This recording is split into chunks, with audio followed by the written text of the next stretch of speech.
Good morning, everyone. Are you ready for an Iowa road trip? Casey's Pizza. Now we're talking. Perfect Iowa fuel. Getting my Casey's breakfast pizza fix on. Energy for the open road.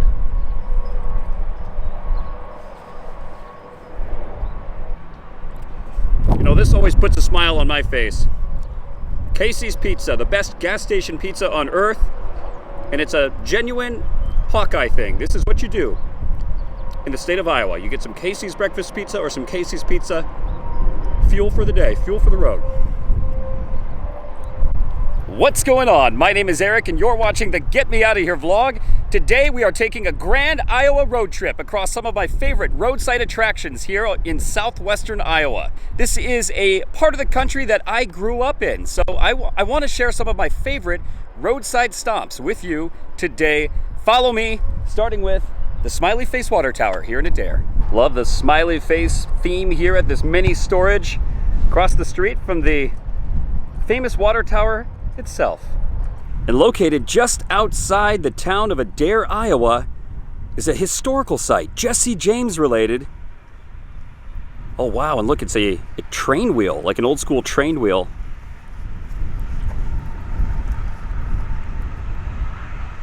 This is the site of the first train robbery in the West, committed by the notorious Jesse James and his gang of outlaws on July 21st, 1873. And oh my God, there's a train right there. Oh, that is weird. I'm at the site of the first train robbery of the West, and there is a train right there in front of me. Okay, that is giving me goosebumps. The fact that I'm at the site of the first train robbery of the West and a train just so happens to come by. What are the odds? That is wild. All right, Jesse James, the notorious outlaw of the West, probably one of the most famous, if not the most famous, outlaw of the Wild West here in the United States in the mid to late 1800s. Pretty cool. The site of the first train robbery of the West here in Iowa. There's also this show off your selfie skills stand with the little wooden Iowa.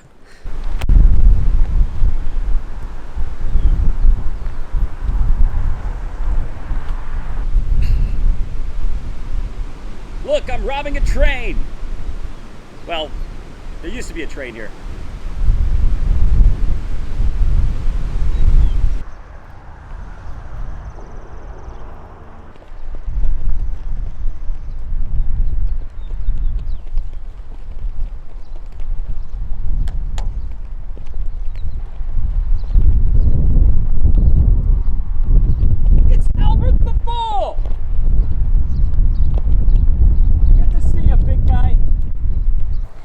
It has been so long, I think 11 years since I've seen my favorite roadside attraction in the United States. This is Albert the Bull here in Audubon, Iowa.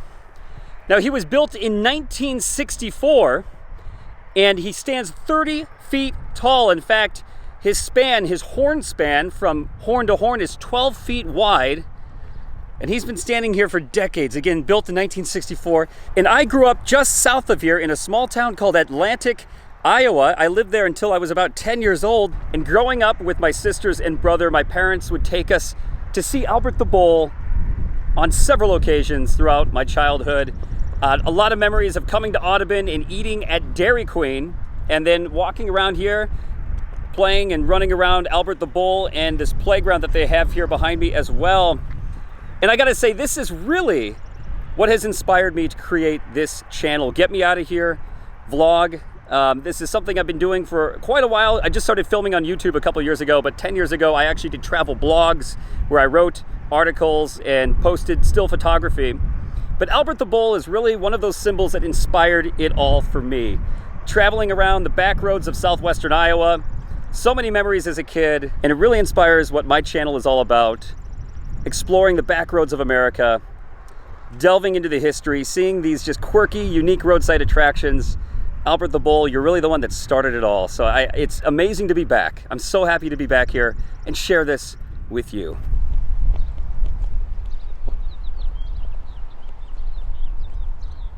It's Albert the Bull!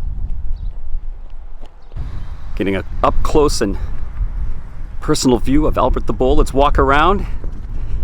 You can see the sign prominently states there, Albert the Bull, Audubon, Iowa, the T-bone capital of the United States. At least that's what they say. We're in the middle of cattle country.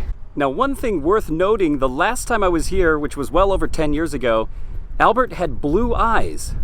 In fact, he always had blue eyes until recent years. There were complaints, believe it or not, from farmers here in Iowa that said that blue eyes were unrealistic for cows.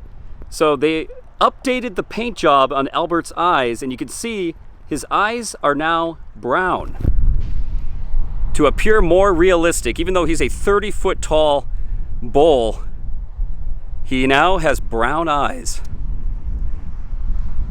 I gotta say, I kind of miss the blue eyes. The blue eyes they stood out. But there you have it. To be more realistic, Albert now has brown eyes. Another cool fact about Albert the Bull is that his body, the framework of his body, is made up of old windmills. Concrete and steel from windmills. And if you had any question as to whether Albert is a cow or a bull, look no further. Here's your evidence. Of course, it's said that if you rub Albert's ball sack, you rub his nuts, you'll have good luck for the rest of the week. And of course, have to get one epic view of his derriere. Right next to Albert is this new, kind of like a shed. I've never seen this before, but it's like an informational shed. Look at this. They have all this history on Albert the Bull and the meatpacking cattle industry here in Audubon, Iowa. Look at that. The father of Operation T-Bone, Albert A. Cruz, 1904 to 1995. And there's Al Cruz, the man that Albert the Bull is named after. There's him in 1972 riding a miniature replica of Albert the Bull. This is incredible. There's a Chicago, Illinois connection to Audubon, Iowa.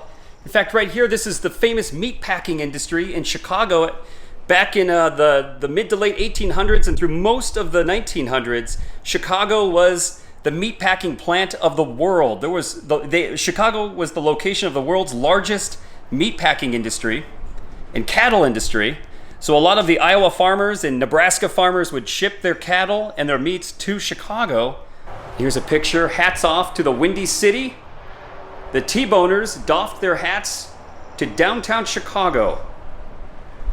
And actually that's a great picture there. That is a picture of the stockyards in Chicago. I believe they closed in the early 1970s, so they're no longer there. But at one time, Chicago had the largest stockyards in the world. Here's a picture of the Albert the Bull dedication in 1964. That's Iowa Governor Harold Hughes dedicated the concrete tribute of Albert the Bull to Al Cruz, who originated Operation T-Bone, and to the cattle feeders who promote this industry. There's also another informational booth here. Now this booth has been here for decades. I remember coming here as a kid. Oh, and they still have the button. When I was a kid, you could push this button and Albert the Bull would speak. But it doesn't work anymore. They actually had a voice that would narrate Albert the Bull, and you could stand here and listen to his story.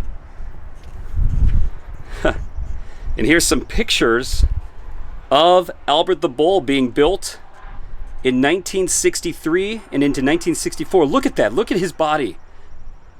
His framework is built out of old windmills. That's amazing.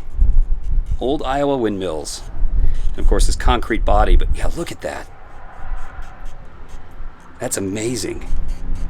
It says the final step in building Albert's framework was the connection of his head using a huge crane.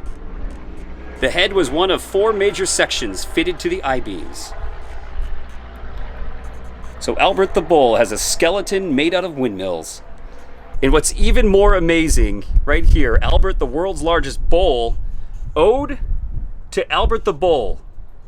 This is a roadside attraction that has a poem, an actual poem dedicated to him. You can see it right here. Here in the heart of T-bone country, Albert stands upon his throne, the largest bowl in all the world, steel and concrete, his muscle and bone. There's an entire poem written by Marjorie Sutcliffe in January of 1973. There's a far greater story than cement and steel. It's the story of people and how they feel, how they work together when the chips are down to build a new future for their hometown. While others sought to bring new industry in, Al Cruz had a vision just where to begin. This is beef country, he said. Let us build on that. To the cattle feeder, I tip my hat. Well, I'm gonna miss you, Albert the Bull. It's been good to see you, but I got a lot more ground to cover today, so I gotta keep hitting that open Iowa road. But it's been great to see you. It's been too long. Take care, Albert. Have a good summer.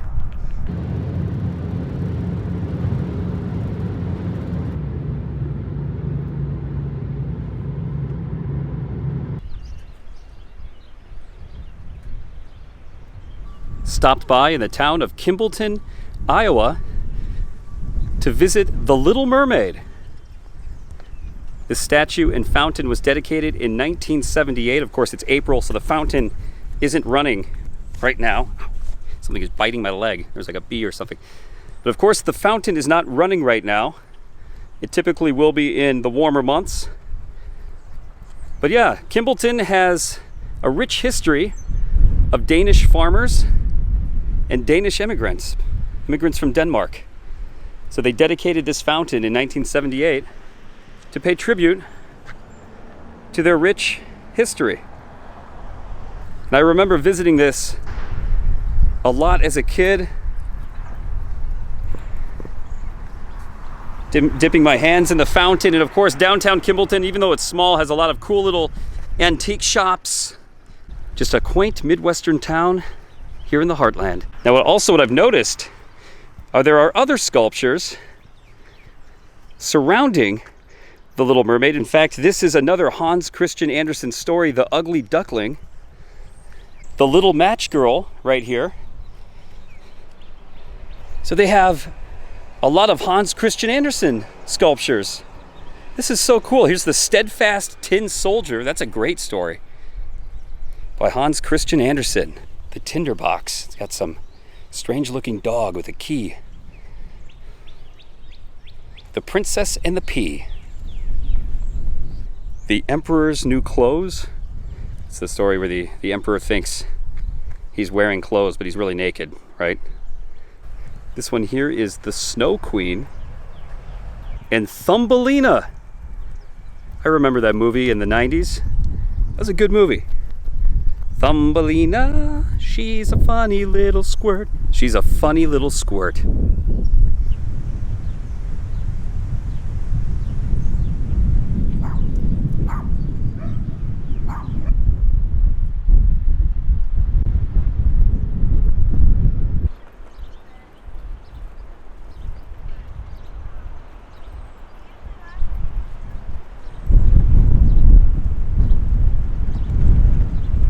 I am in Elkhorn, Iowa, and in front of me is one of the largest Danish windmills that can be found in the United States. Elkhorn has a rich Danish history. In fact, it has the largest Danish population of any rural community in the USA.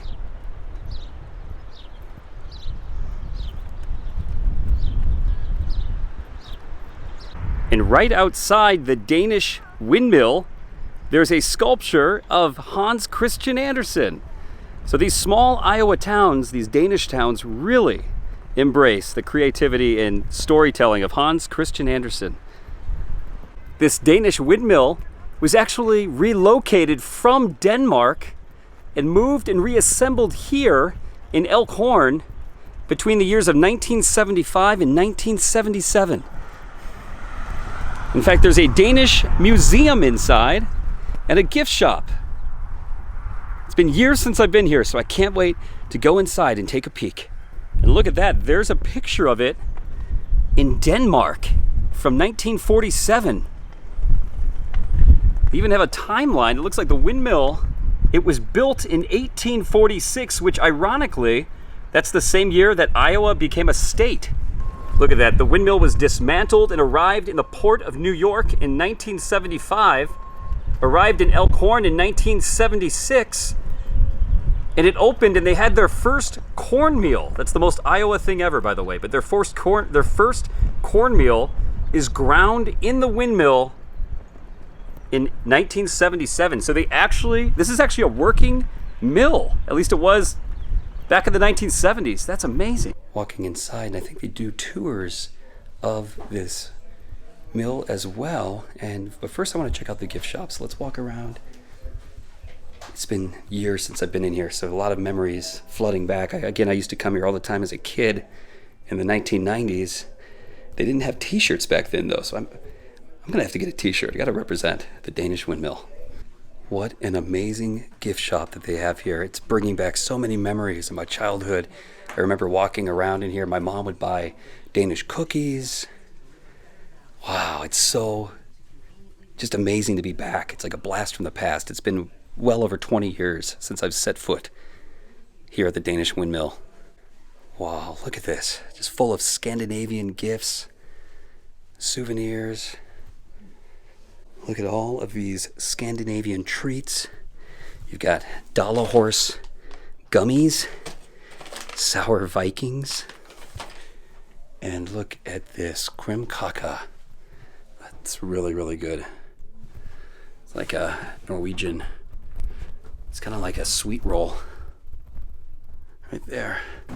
My grandma used to make that.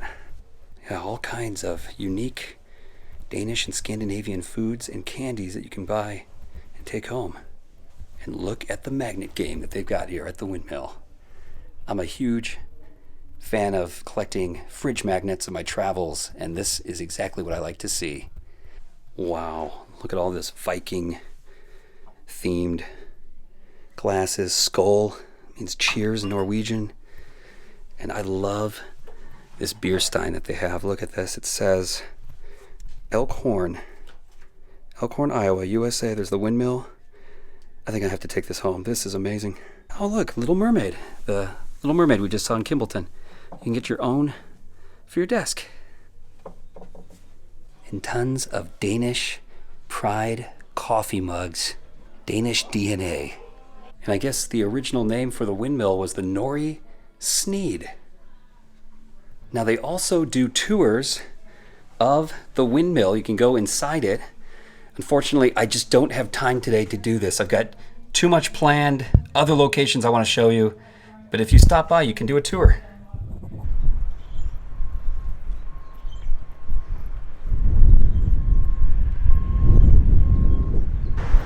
It is so windy out, but I had to make a pilgrimage to the Plow in the Oak near Exira, Iowa. You can see this oak tree has devoured an old plow. Look at that.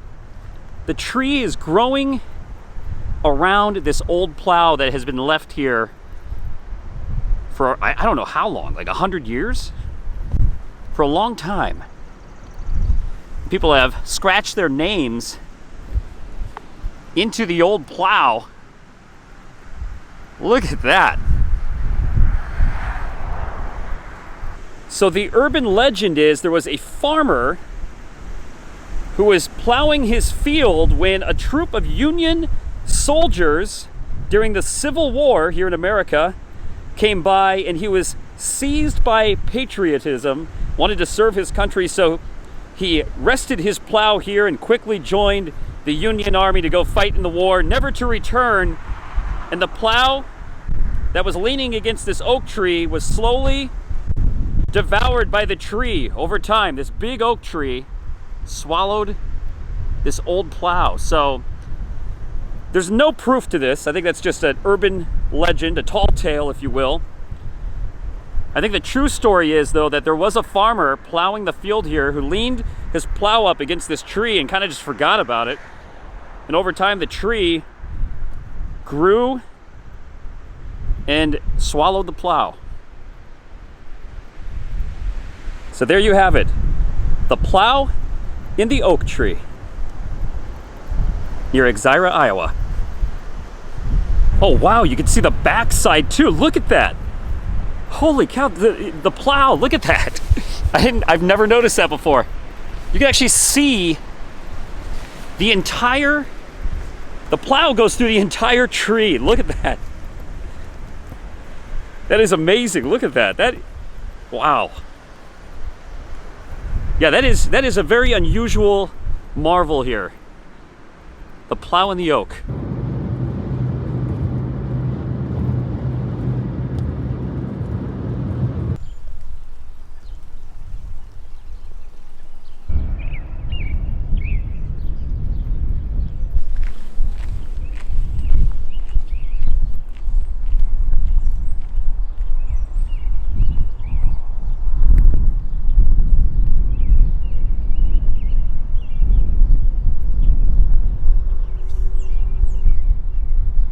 That is a big pot of coffee.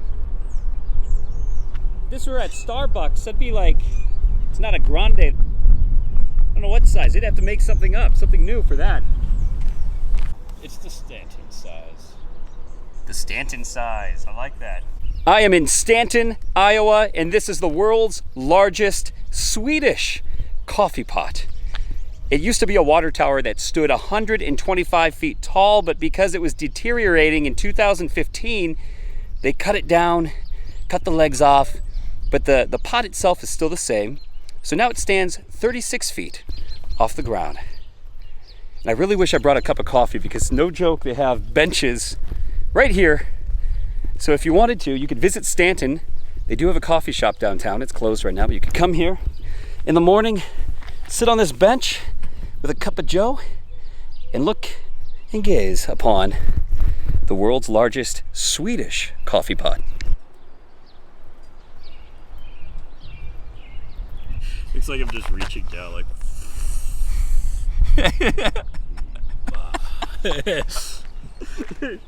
I want Stanton size. Stanton size me. Time to take this big cup of joe home. Stanton size me. Ooh, coffee. I also drink from the spout. Does it actually work? Ooh, Stanton size. Ooh, yeah. Am I grabbing it? Stanton size me. Ooh, I can't pick it up.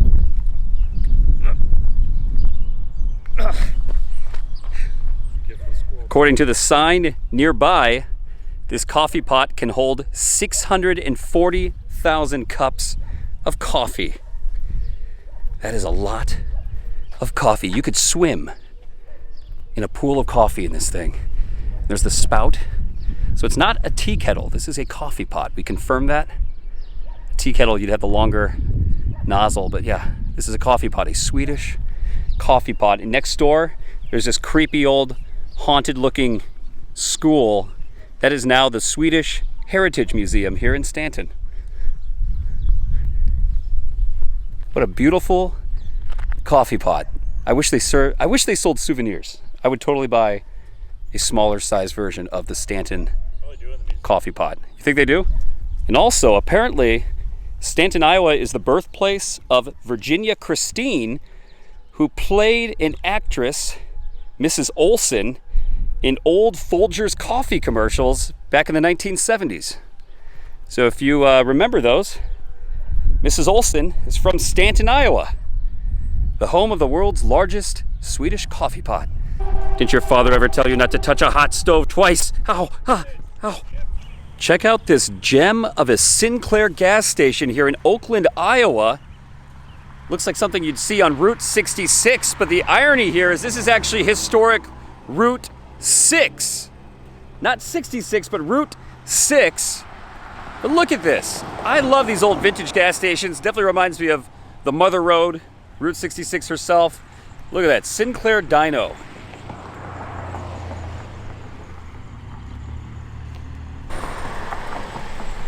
Oh, they even have the dinosaur in the front window. That is amazing.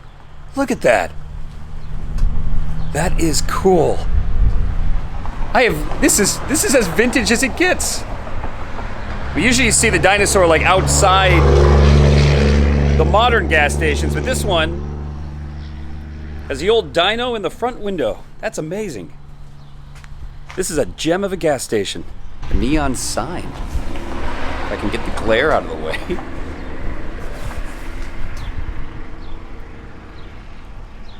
Oh, but that's pretty awesome. Yeah, get your kicks on Route 66. Do they really?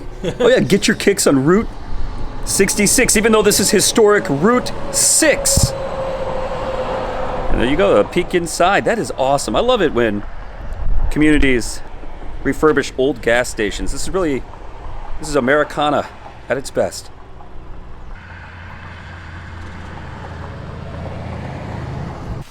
So here we are outside of historic Route 6, Highway Route 6 in Iowa. Not Route 66, but my brother and I, we did a Route 66 road trip from Chicago to Los Angeles last year. And we bought a bunch of sodas at this famous soda pop stop in Oklahoma. And we tried them throughout my vlog. So if you've seen that series, know that we are finishing it today with the last two sodas. I never did show us try these. And we've been saving these since, last June. Yeah, June. So we've been saving these sodas since June of 2022. And opening them, you can see that there is rust along the top, which is absolutely disgusting. But we want to try these for you. So we poured them into some cups. It's all from the bottle caps. Well, that's what you say. It's on the outside. So anyway, without further ado, this here is Lemonade, the drink for the masses. That's your cup. Little Soviet Union throwback, I guess. Yeah, interesting. A little communist soda.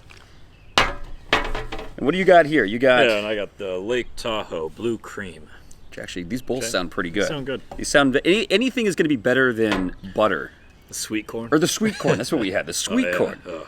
Anything is going to be better than the sweet corn. That was the most disgusting soda I think either of us have had. Still have flashbacks. But anyway, Lemonade. Lake Tahoe.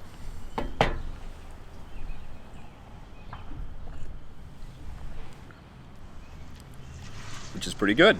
Yeah, it's good. But this literally tastes like lemonade.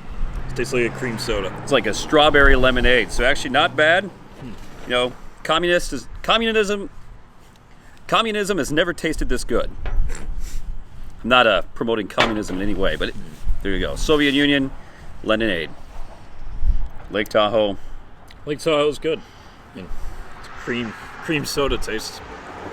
Pretty much your average cream soda. So I think if I had to rank these, I think the best soda I had was the Martian Poop. I think that was my favorite one. But anyway, cheers from historic Route 6 in the great state of Iowa. We gotta hit the road. Keep on rolling, a lot more to see. I should say, Zavashi Starovia. Oh. Zavashi Istrovia. Istrovia? Zavashi. Zavashi Starovia. Navashi Nestrovia. Zavashi Starovia.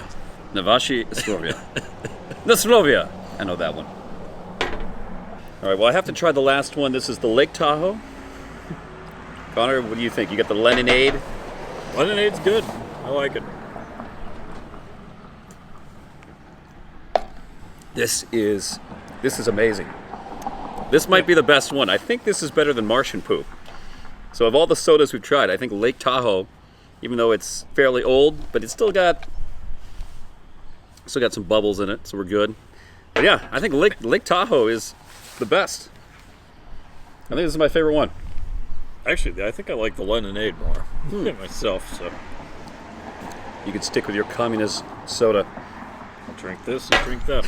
It's a fair trade. Fair trade. You could stick with your dirty communist soda, Connor. I'll stick with the lake, the blue, clear lake, the blue waters of Lake Tahoe. The clear blue waters of Lake Tahoe. Even though it looks like Windex.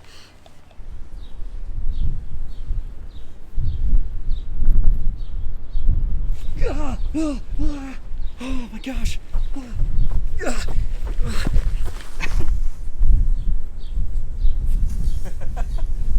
Before me is a mechanical creature so terrifying in the town of Avoca, Iowa. This is the Volkswagen Bug Spider. Look at this thing. This is amazing. I've actually never seen this before. I've been wanting to see this for years. And here I am. I'm walking under the Spider. The Volkswagen Bug Spider of Avoca, Iowa. That is something else. Walking under the beast. Wow. Oh, there's birds' nests in here, yeah. They're nesting under the Spider. This looked cool in pictures, but this is way cooler in person. That is absolutely incredible. It's been here for over 10 years. I don't know when this was created. Yeah, it's just sitting on the side of the road near this cornfield in Avoca. That is amazing. Grab its legs.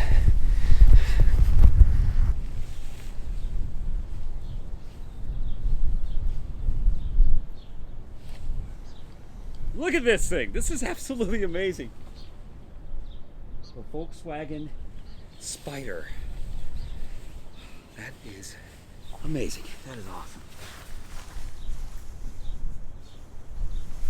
I gotta say, they don't make them like this anymore. Absolutely incredible. A must stop, I'm telling you. If you're driving through western Iowa, you know, Interstate 80 is just north of here. Between Omaha, Nebraska and Des Moines, Iowa, you need to make a stop at this amazing piece of artwork in this small town called Avoca, the Volkswagen Spider. It's so cool. They should make a web. If whoever's watching this, if you live in Avoca, I think the Spider needs a web. Next to the Spider are some, well, it's a T-Rex, a dinosaur, and then next to that is looks like a Chinese dragon. All made out of scrap metal.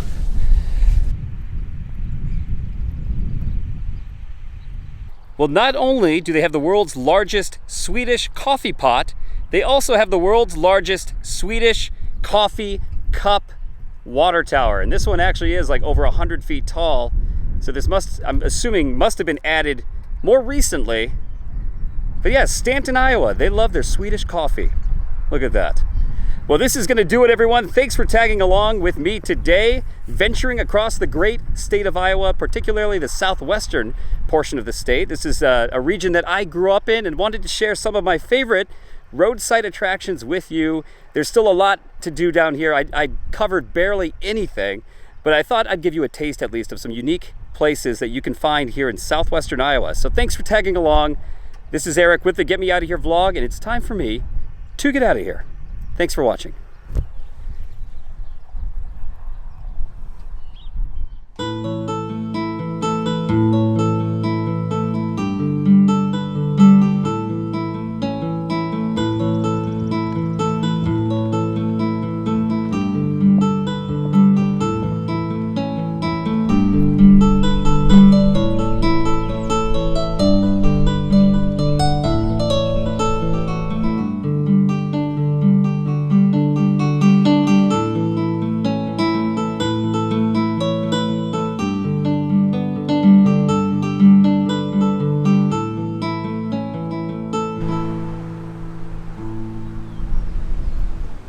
Look, I'm robbing a train!